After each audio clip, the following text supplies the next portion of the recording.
Good morning, everyone. Waiting on the sun. It's still bright outside, but I'm having to do this in the car. It's the weekend, and there's a bunch of people here, and they've been making noise. Started making noise this morning. They've been making noise all afternoon. I wanted to film it when I got back, because I worked today. I was in town filming, and I wanted to film it when I got back. And the people left their dogs unattended in the vehicle next to me, and they barked the entire time. They just pulled in, just as I sat down. So I'm going to go ahead and just do my whole video here. Every once in a while, we have one of those days. It's a challenge sometimes. I get in a habit of doing things a certain way, and it's easy. So God wants me to make sure that I do it right, not just easy. So today was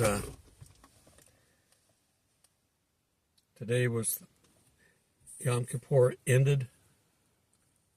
Keeping in mind that Israel is 7 hours away from us, so around 4 o'clock, I think they ended Yom Kippur. It was their evening. Was it 4? Maybe it was 2 o'clock. Whatever it was, nightfall is when the day ends over there. So,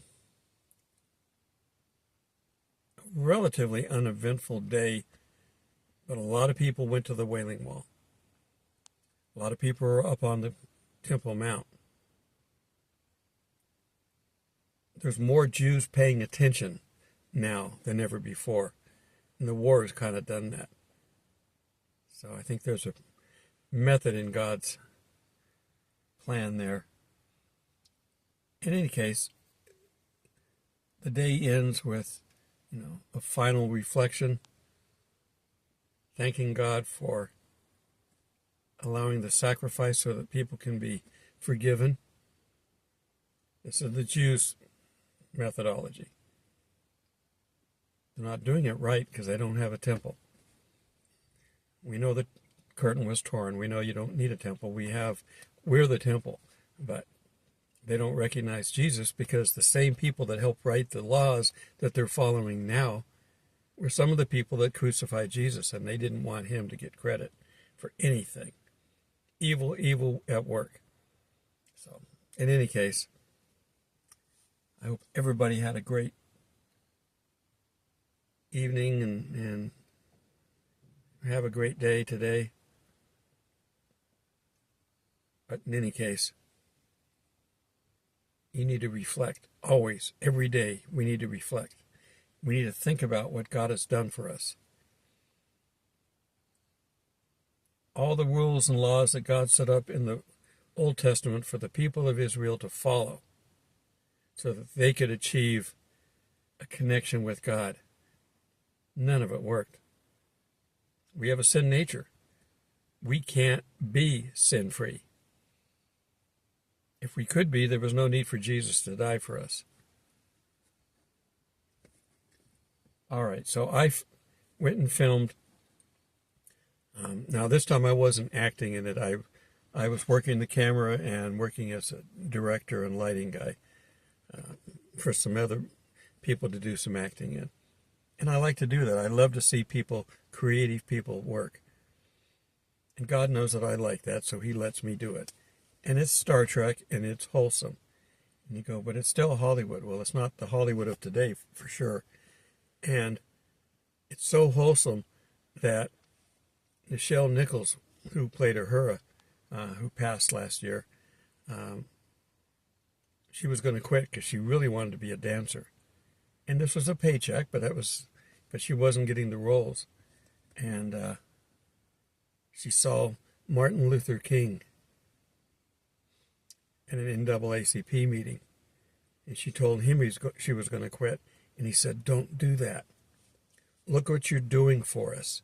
You're showing the world that black people can be just as important in anything we do as white people. Racism is Satan's tool." Somebody just left. I don't hear the dogs, so maybe they have them. Any case, Star Trek is wholesome. It's good, and that's why I do it. Now, you can take anything good and turn it bad, and some people do, but we don't. We follow the tradition of the original series. And our movie that we've been working on for 2 years is going to be released on Veterans Day, 11/11, which also happens to be my oldest son's birthday. I wanted to give you an update on my younger son. He's got this misfiring nerve in his upper abdomen, and they can't seem to get it to stop. But one thing that has helped, and I took him into the chiropractor and got him a visit there and got him adjusted, and he started feeling better. Not perfect, better. So I've got him another appointment for Monday, and I'll do another one for Wednesday if need be to get him. Got to get him back to where he can feel like he can be himself again. Being in constant pain is not right. It's hard for people to think and do things. For those of you that are in that, I understand too. I had a pinched nerve in my neck. I had to have 2 discs fused, and that was in a lot of pain until that was done, so I understand. But you've got to find a way to fix the problem. Mine happened to be surgery. My son's may happen to be chiropractor. So you find what works. Dr. Barry Oz, a chiropractor, by the way, by profession. Anyhow, find what you can do on this world while we have time. Don't wish the rapture to come real quick. We're storing up treasures in heaven right now. The minute we're gone, we can't do that anymore. Help people. You don't have to spend money to store up treasures in heaven. Help people, and that's storing up treasures in heaven.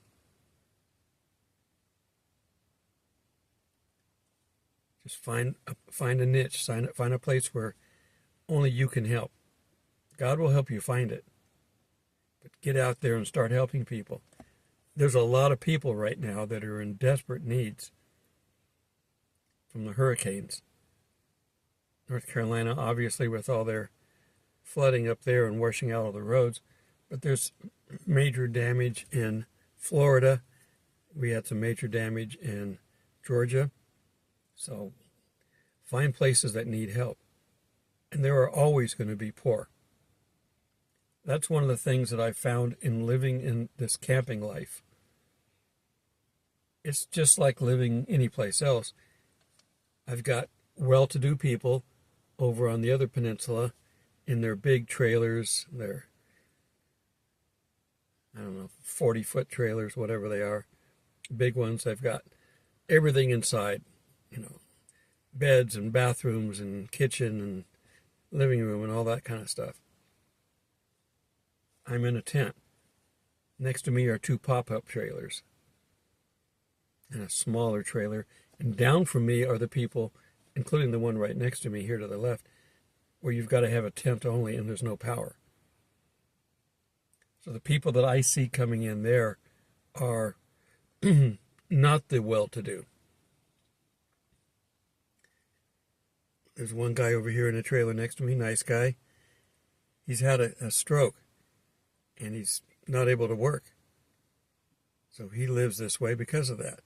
I've got other people here that are essentially homeless. Technically, I am. I've got my son's address, but technically, I'm homeless.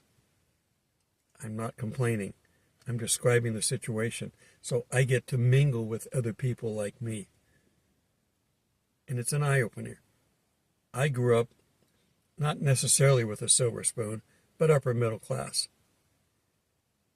And my dad got to hobnob with wealthy people, and I got to tag along. I saw that side. Money doesn't have to corrupt wealthy people, but I've seen where it has. One of my dad's best friends, I won't go into names, very good guy. He would help people a lot. Another one of his rich friends, my dad got up from a breakfast where you don't pay very much, and he left a $3 tip. This rich man with millions of dollars looked down and said, "That's too much." Took $2 of the dollars off the table, left one, and put the other two in his pocket. Didn't give them back to my dad. The love of money is the root of all evil, not money. As in anything, a gun in the right hand is a tool, in the wrong hand, a weapon. Whatever you do with your life, do it for God, and then it's okay. Now, don't be hearing voices telling you to go out and hurt people. People do that too. That's not what I'm talking about. If you're really, truly connected to God and He's having you do things, do it cheerfully. Be excited to do it, because the Creator of everything that we see, the universe, entrusts us to do some things down here. He could do it without us. He doesn't need us. But He wants to include us. That's love. And His Son's going to come back and get us here pretty soon. That's love too.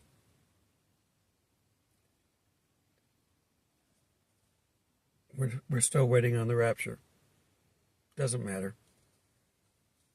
I cannot see it going very long. I can't see it lasting this year or into next. I really can't. But our wisdom is that of fools, where God's wisdom is that of God. So we can't really say. It's up to God whenever He wants to come down. And He knows as well as we do, the minute He pulls us off,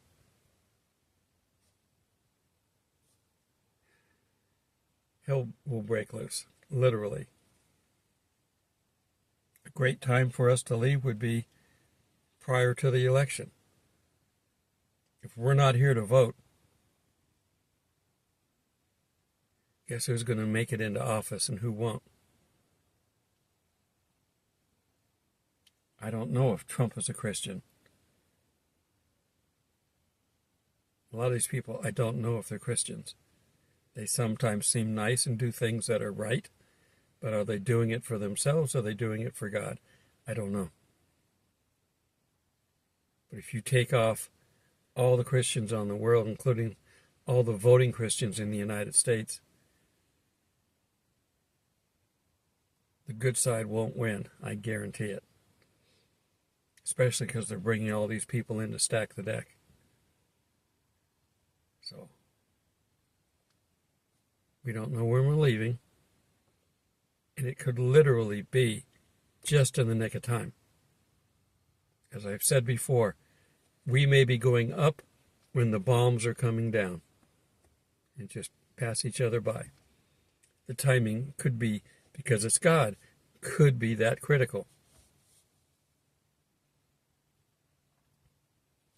We're certainly annoying other countries that have nuclear weapons.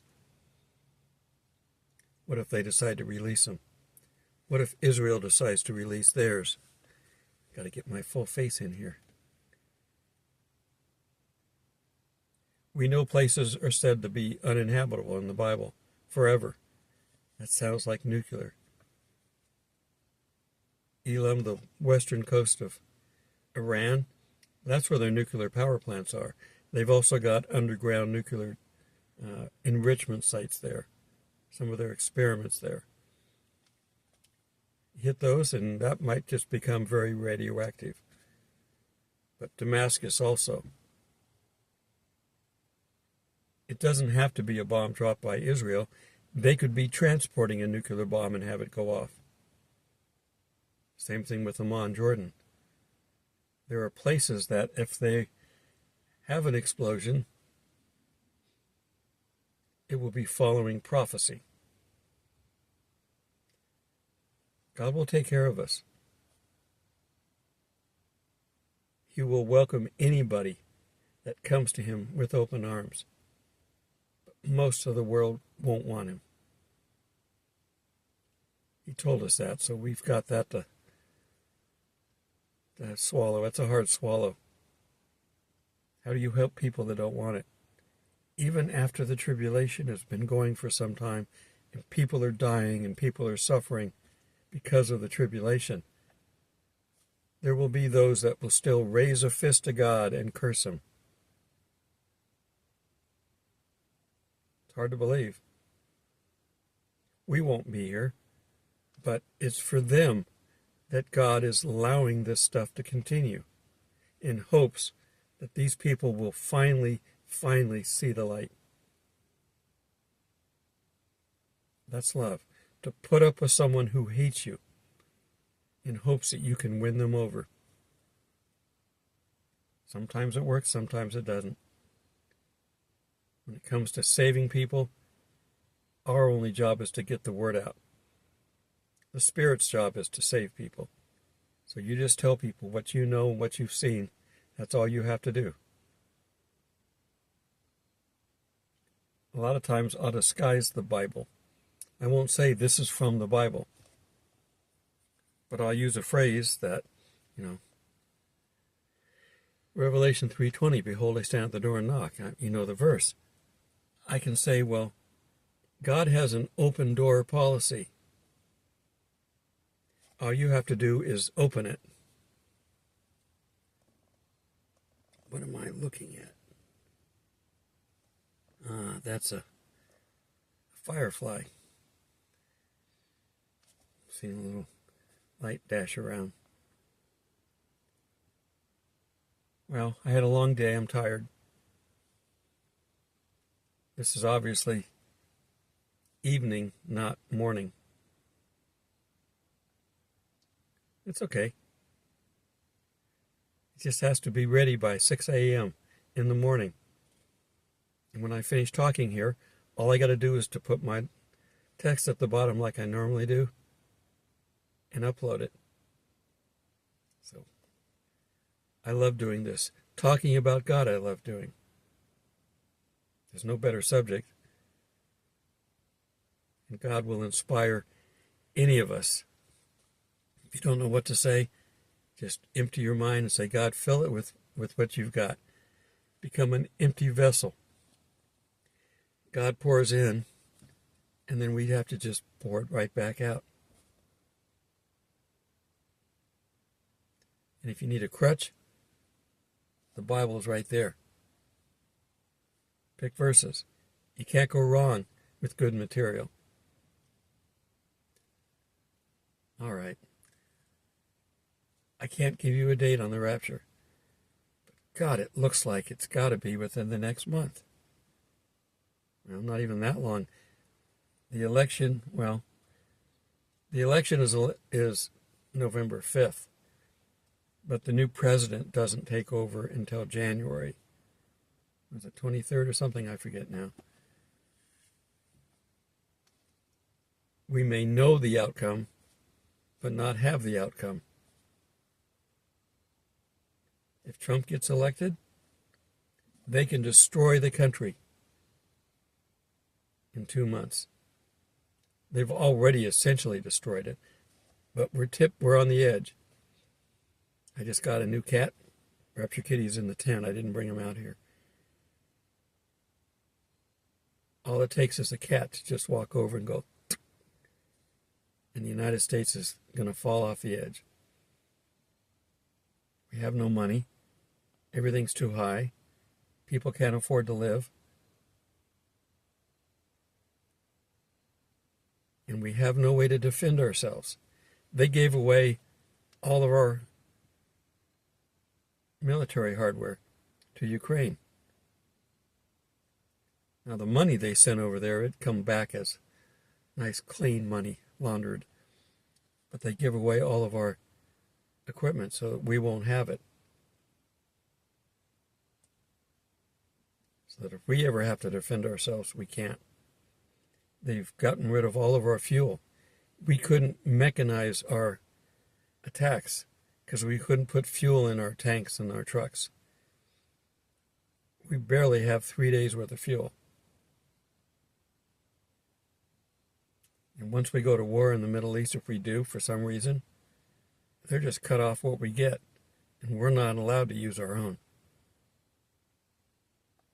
because it's against the law. They made sure of that. All right. The world's going to hell in a handbasket, but we're not going with it.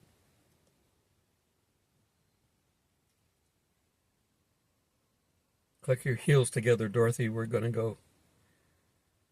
We're going to go home. There's no place like home. Of course, that's heaven. Till we meet in the clouds. God bless.